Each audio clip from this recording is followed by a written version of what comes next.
Hello folks, welcome back to the Urban Rider Studio. On a day where the weather outside is insert expletive here because it has been absolutely shocking, and if I complain throughout this review then I do apologise, but I'm getting sick to the back teeth with bad weather and the cold weather is inbound. So before it arrives you might want to look at some heated gloves. We've got two options on the table. We have the MERLIN Curborough and we have the MERLIN Minworth II. So these are an improvement on an already great foundation actually. Both of these gloves share roughly the same sort of functionality, but the biggest difference is that the Minworth of course are a leather option if you're looking.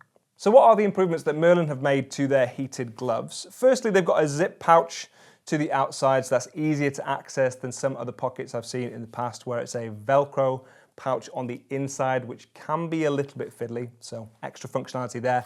More significantly, they've got a battery level indicator, so you know roughly how much battery you've got left. It's got 4 different stages on that, and they feel a little bit warmer than other heated gloves that I've tried in the past. One of the first things I look for though is that they function as winter gloves in their own right, aside from the active heating they've got, and these will. So they have 280 gram thin sealants to the back of your hand, 180 gram on the palm. They are a thicker feeling glove. I mean, they're a winter glove. You should expect that when it comes to keeping your hands warm.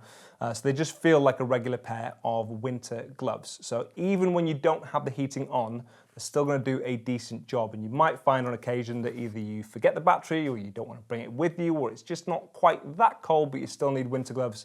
They work in that way. They also use a Hypora waterproof membrane to make them fully waterproof. They use ripstop nylon for the main construction. They have goat leather at your palm, and they have synthetic leather across the back of your hand, across the knuckles as well, as you can notice for a bit of contrast in there. Now, MERLIN actually are quite good at sourcing new materials, new brands to work with when it comes to finding their materials, and they put in a lot of legwork actually to find materials they're happy with. Across the knuckles, they use AX Laredo, which is a synthetic leather. It adds a bit of visual interest. I don't know whether I feel like that's necessary. It definitely feels synthetic. It doesn't give the impression of being leather like you'd find on the palm, for example, but it doesn't offend me being there. They use D3O for reinforcement across the knuckles and on the scaphoid protection, and then outside of that D3O on the knuckles is a hard material. Obviously what you'll feel against your hand is D3O, so it's flexible and it won't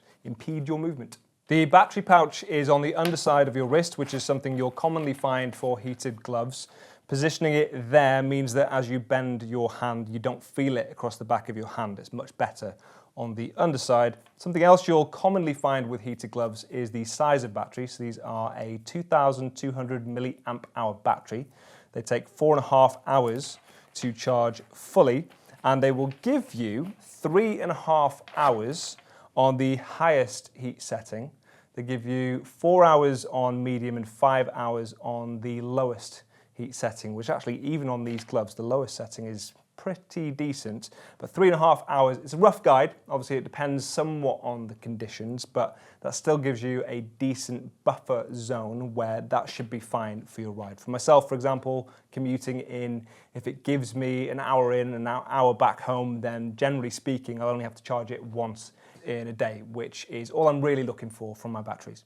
You get a dual charger. It has a USB fitment on the end, and I am going to be really picky and say that it would have been handy if the batteries themselves had a USB-C attachment. I know that's just a wish list and that no one else really does that either. The closest I've found is the Revit Liberty, which uses a micro USB, which is a cable I more commonly have, but all you have to do is remember to bring this with you if you're going to charge it on the go or if you're doing a longer trip or something like that, unless you can get back home obviously and charge them in your own home.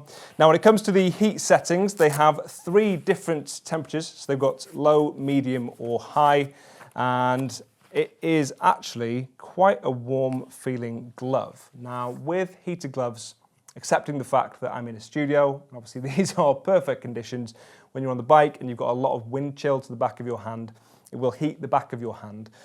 These do feel warm enough that you would actually feel that on the go. From other heated gloves I've felt in the past, when it's really cold, you can't really feel the glove on, it's just that you can't feel the cold getting through. So they sort of act as a heat buffer.